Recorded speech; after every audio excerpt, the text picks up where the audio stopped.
In last week's Reader's Nook, Emma talked a little bit about all of the series that she started and loved but hasn't gotten around to finishing yet, and I loved that idea, but because I am so short on reading time this year, I've decided to take kind of a different approach.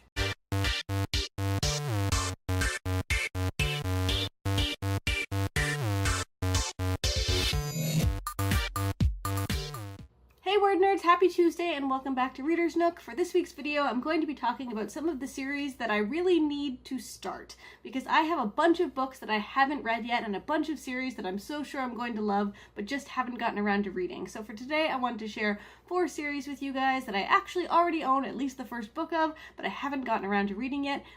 First up is a series that I'm sure some of the word nerds are going to strongly disagree with me for not having taken the time to start yet, and that is A Court of Thorns and Roses by Sarah J. Maas. I own 2 books in this series, I think. I haven't read any of them. I'm not even caught up on the Throne of Glass series anymore, but I've heard really good things about this. The Word Nerds did a book club that I had to pass on because, again, haven't gotten around to reading this yet. I'm not totally sure I'm going to love it, but some people really enjoy this series, and I've heard the writing, if nothing else, is fantastic, so I do want to check it out. This next one ties in nicely with the retellings chat we just did last week, and that is Splintered by A.G. Howard, which is a supposedly super fantastic YA retelling of Alice in Wonderland. This series is finished. I own the first one. I've heard it's great. I love Alice in Wonderland retellings, and I really just need to jump into this one.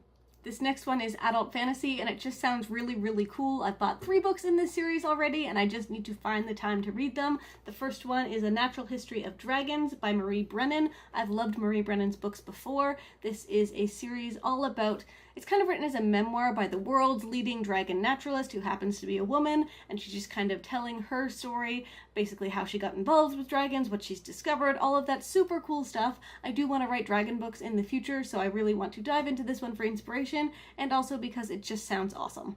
And finally, because you can't have too many dragons, I really need to read Seraphina by Rachel Hartman. I own both books in this series. Emma says it's fantastic. Other people say it's fantastic. I started it a while ago and couldn't get into it for some reason, but I'm determined to give it another chance because I'm pretty sure I'm going to love it. In this series, dragons can kind of shift themselves into human form, but there's a lot of distrust between humans and dragons and just all of the politics that go along with that. This sounds like a really fantastic fantasy, and I'm dying to read it. I just need to find the time. So that's it for me. Those are the series that I am most dying to jump into and I'm pretty sure I'm going to love. If you guys have anything similar or anything you'd recommend, absolutely let me know in the comments. And don't forget to join us on this Sunday for our next live chat, which is going to be a write-in, which will hopefully be super productive because I have so much I need to get done. But in the meantime, happy reading, happy writing, and I'll see you next time.